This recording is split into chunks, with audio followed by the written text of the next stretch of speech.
Good morning, students.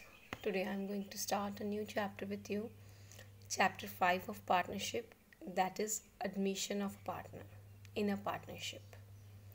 Now, in this chapter, as you know, as a new partner is going to come, there will be some changes. The firm will be reconstituted. So, this reconstitution we have already done in our last chapter. So, what's going to happen? You have to calculate your ratios, new ratio you have to calculate because new partner is coming, so profit sharing ratio is going to change. Then you have to adjust reserves and other accumulated funds. Then you have to prepare a revaluation account and you have to pass adjustment entries. You have to pass entries for goodwill. So this is all about the chapter which we are going to do, numericals which we are going to do about in this chapter. So in admission of a partner is a new partner is coming. As a result, profit sharing ratio is going to change.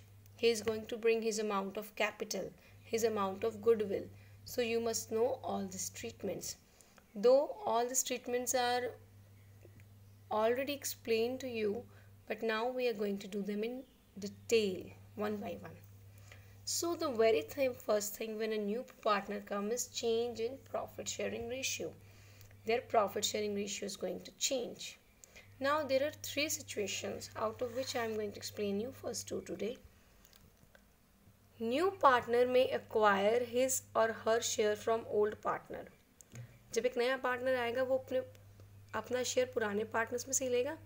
Suppose दो partners थे, वो half half ले रहे थे. जब तीन आ जाएंगे तो उनको अपना हिस्सा थोड़ा सा सैक्रिफाइस करना ही पड़ेगा. तो देखो, तो वो उनसे नया जो पार्टनर आएगा उनसे लेगा either in their old ratio, कि जिस रेशियो में तुम लोग प्रॉफिट शेयर करे थे वही रेशियो में मुझे मेरा हिस्सा दे दो. या कोई पर्टिकुलर रेशियो कह देगा कि अगर मैं 1/3 के लिए पार्टनर हूँ, मुझे इतना उस 1/3 का तुम दे दो, इतना तुम दे दो. या एक पर्टिकुलर फ्रैक्शन में कि इतने का मैं पार्टनर हूँ, इतना मैं तुम्हारे शेयर में से लूँगा, इतना मैं तुम्हारे शेयर में से लूँगा. That is from particular fraction. चलो ये सब मैं आपको डिटेल में भी करवाऊँगी, तो pay attention. See first one, when new partner or incoming partner from old partner take their share from old partner in their profit sharing ratio. ठीक है, जब नया पार्टनर है वो पुराने पार्टनर से उनके प्रॉफिट शेयरिंग रेशियो मतलब ओल्ड रेशियो में ही उनसे शेयर ले रहा है. तो उसमें वेरी फर्स्ट देखो, इसमें क्या उनकी प्रॉफिट शेयरिंग रेशियो पुराने वालों की सेम रहेगी. उनकी प्रॉफिट शेयरिंग रेशियो में चेंज नहीं आएगा. वो अपना थोड़ा सा हिस्सा आने वाले पार्टनर को दे रहे हैं. तो देखो एक numerical, the very first sum of a chapter I am going to solve for you. XYZ की रेशियो है 5:3:2. ए को उन्होंने एडमिट कर लिया फॉर 1/5 शेयर. ठीक है, तो how you are going to solve, calculate new ratio. तो see, A is admitted for 1/5 share. What is the remaining amount then? Total, suppose total, let's take total share is 1. उसमें से अगर 1/5 A को दे दिया, हमारे पास 4/5 रह गया. तो इस 4/5 को हमने किस रेशियो में बांट लिया, 5:3:2. ठीक है, so there old ratio remains unchange. तो जो 4:5 है, जब उन्होंने बांटा 5:3:2 में, कितना आ गया देखो उनके पास.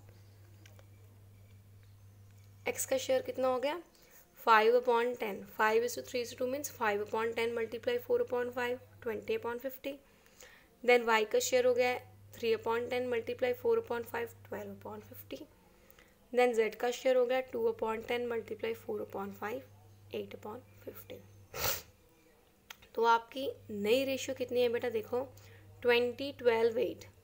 एक्स कितना मिला एक्स को, 1/5. उसको भी हमने 50 बनाना है, तो दैट इज़ 10. तो 20, 12, 8, 10. तो उसको हम और शॉर्ट कर लेंगे, 10:6:4:5. और सिंपल फॉर्म में ये इसका आंसर है. तो very first thing is clear. जब आपको ऐसे कह दें कि नया पार्टनर इतने शेयर के लिए आया है और पुरानों का ये शेयर है, आप न्यू कैलकुलेट करो, तो नए पार्टनर का शेयर निकाल दो 1 में से, जो बच गया उसको पुराने पार्टनर्स में बांट दो. Is it clear to all of you? Next situation.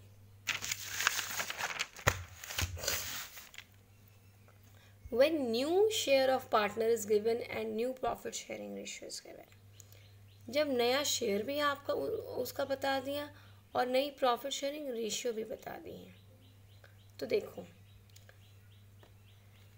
X Y है 3:2 उनका पुराना रेशियो है, जेड का शेयर है 1/4 और कह रहे हैं एक्स वाई की नई रेशियो है 2:1, तो उनकी न्यू रेशियो हमको बता दिए 2:1 उनकी न्यू रेशियो है। तो बस आप जैसे पहले 3:2 में बांट रहे थे, अब आप उसमें मत बांटना, न्यू रेशियो 2:1 में बांटो। देखो 1 में से एक्स का शेयर माइनस कर, जेड का शेयर माइनस कर दो 1/4, it is 3/2, sorry it is 3/4। अब 3/4 को 2:1 मीन्स 2/3 और 1/3 में बांट दो, रेशियो इज 6/3। तो what is your new ratio? 6/3 ये कितना आ जाएगा 3,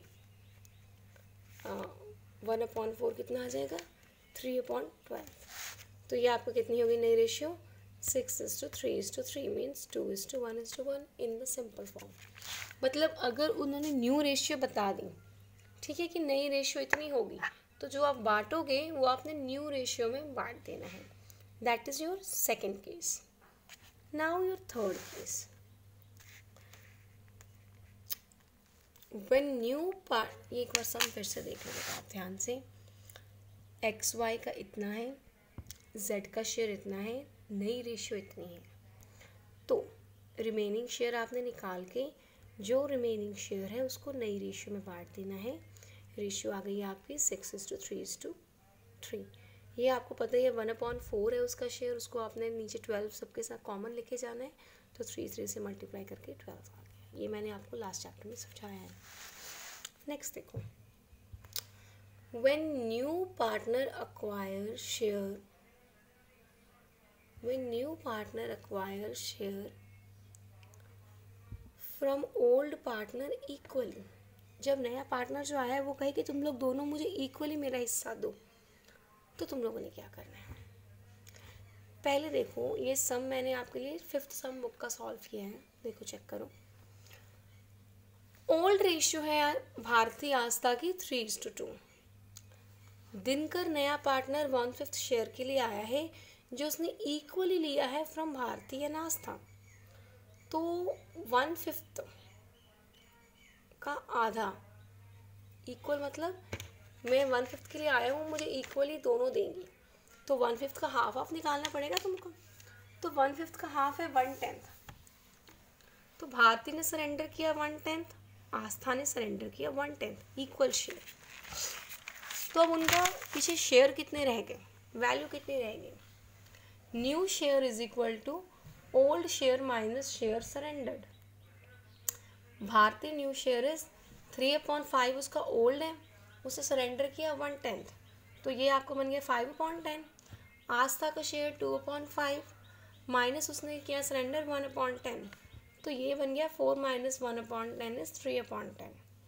और दिनकर का शेयर कितना है 2/10, क्योंकि उसको 1/5 शेयर मिला है।